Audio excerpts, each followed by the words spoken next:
I'm just trying to make sure that you can see it all. There. All right. So, at the University of Findlay, as many of you probably know, physical therapy is one of our most popular majors. However, have you ever thought about what a physical therapist actually does? I'm Shelby Water, a physical therapy major here at the University of Findlay, and I'm going to be diving into that today. So chances are, if you've never thought about becoming a physical therapist or ever been to a physical therapist, you probably don't know what a physical therapist actually does. So we're going to start with the basics. The American Physical Therapy Association website says that physical therapists are healthcare professionals who diagnose and treat individuals of all ages who have medical problems or health-related conditions that limit their abilities to move and perform functional activities in their daily lives.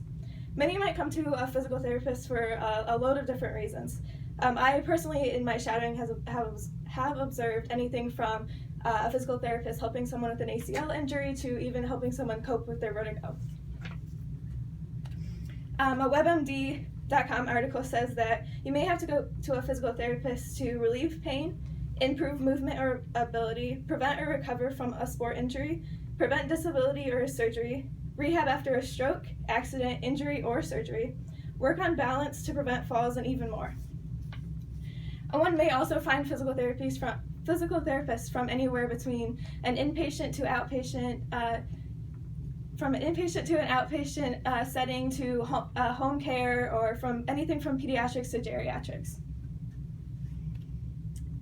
Now that we know some of the basics of the amazing work that physical therapists do, but now the question is, how do they do it? So let's take a better look into the way that physical therapy works. Another WebMD article describes the how of physical therapy as physical therapists are experts not in only treating pain, but in also its source. Physical therapists are experts at anatomy and physiology, which means that they know what muscle is affected and how to treat it. According to expert practice in PT, this and the other three major dimensions of expert practice in physical therapy are clinical reasoning, movement, and virtues. Physical therapists use this all together to create a great diagnosis and treatment for their patient. There are also a ton of different treatments that you might encounter at a physical therapist appointment. The article Physical Therapy for Chronic Pain, What to Expect by WebMD states that you may encounter low-impact aerobics training, strengthening exercises, pain relief exercise, and stretching. Now that we know more about physical therapy as a whole, ready to switch majors, type up your advisor, become a physical therapist right now? Probably not, but hey, if you're thinking about it, we're going to talk about why someone might become a physical therapist. There are many reasons someone might become a physical therapist.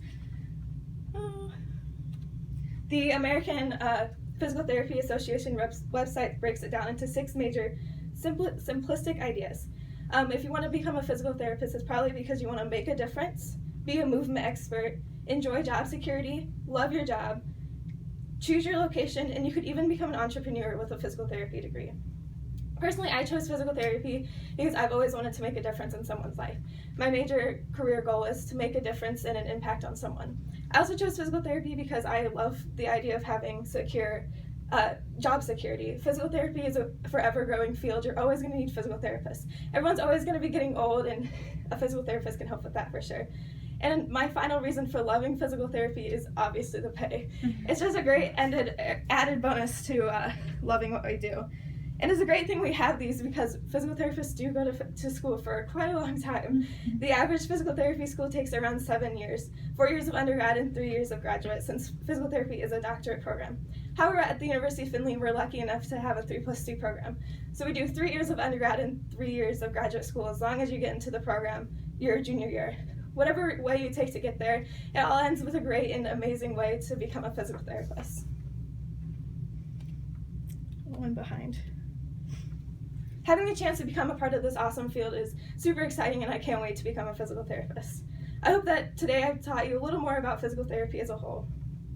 For instance, I hope you've learned some things about how to become a PT, what PT is as a whole, and how they do the things they do. My goal in this speech wasn't to make you get on the computer right now and email your advisor and say you want to become a physical therapist. In contrast, I hope that I've taught you some things that you may not have known about the profession, and maybe you've even gained a new sense of admiration and respect for physical therapy as a whole. Thank you.